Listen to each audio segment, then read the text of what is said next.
The Secret Garden by Frances Hodgson Burnett. Chapter 3. Across the Moor. She slept a long time, and when she awakened Mrs. Medlock had brought a lunch basket at one of the stations, and they had some chicken and cold beef and bread and butter and some hot tea. The rain seemed to be streaming down more heavily than ever, and everybody in the station wore wet and glistening waterproofs. The guard lighted the lamps in the carriage, and Mrs. Medlock cheered up very much over her tea and chicken and beef.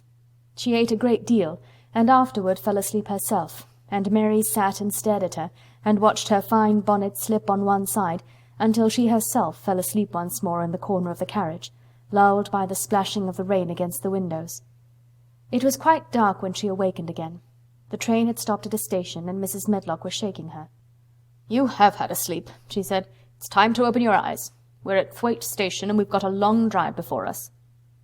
Mary stood up and tried to keep her eyes open while Mrs. Medlock collected her parcels. The little girl did not offer to help her, because in India native servants always picked up or carried things, and it seemed quite proper that other people should wait on one. The station was a small one, and nobody but themselves seemed to be getting out of the train. The station-master spoke to Mrs. Medlock in a rough, good-natured way, pronouncing his words in a queer, broad fashion which Mary found out afterwards was Yorkshire. "I see thou's got back," he said, "and thou's brought the young un with thee." "Aye, that's her," answered Mrs. Medlock, speaking with a Yorkshire accent herself, and jerking her head over her shoulder toward Mary. "How's thy missus?" "Well enow.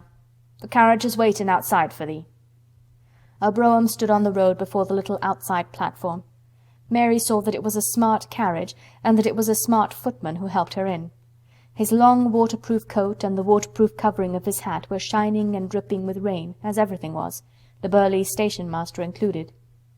When he shut the door, mounted the box with the coachman, and they drove off, the little girl found herself seated in a comfortably cushioned corner, but she was not inclined to go to sleep again. She sat and looked out of the window, curious to see something of the road over which she was being driven to the queer place Mrs. Medlock had spoken of. She was not at all a timid child, and she was not exactly frightened, but she felt that there was no knowing what might happen in a house with 100 rooms nearly all shut up, a house standing on the edge of a moor. "What is a moor?" she said suddenly to Mrs. Medlock. "Look out the window in about 10 minutes and you'll see," the woman answered. "We've got to drive 5 miles across Missel Moor before we get to the manor. You won't see much because it's a dark night, but you can see something." Mary asked no more questions, but waited in the darkness of her corner, keeping her eyes on the window. The carriage lamps cast rays of light a little distance ahead of them, and she caught glimpses of the things they passed. After they had left the station, they had driven through a tiny village, and she had seen whitewashed cottages and the lights of a public-house. Then they had passed a church and a vicarage, and a little shop window or so in a cottage with toys and sweets and odd things set out for sale. Then they were on the high road, and she saw hedges and trees. After that, there seemed nothing different for a long time, or at least it seemed a long time to her. At last the horses began to go more slowly, as if they were climbing uphill, and presently there seemed to be no more hedges and no more trees. She could see nothing, in fact, but a dense darkness on either side. She leaned forward and pressed her face against the window just as the carriage gave a big jolt. "Eh, we're on the moor now, sure enough," said Mrs. Medlock. The carriage lamps shed a yellow light on a rough-looking road which seemed to be cut through bushes and low-growing things, which ended in the great expanse of dark apparently spread out before and around them. A wind was rising and making a singular, wild, low, rushing sound. It's not the sea, is it?" said Mary, looking round at her companion. "No, not it," answered Mrs. Medlock. "Nor it isn't fields nor mountains. It's just miles and miles and miles of wild land that nothing grows on but heather and gorse and broom, and nothing lives on but wild ponies and sheep." "I feel as if it might be the sea, if there were water on it," said Mary. "It sounds like the sea just now." "That's the wind blowing through the bushes," Mrs. Medlock said. "It's a wild, dreary enough place to my mind, though there's plenty that likes it, particularly when the heather's in bloom." On and on they drove through the darkness, and though the rain stopped, the wind rushed by and whistled and made strange sounds.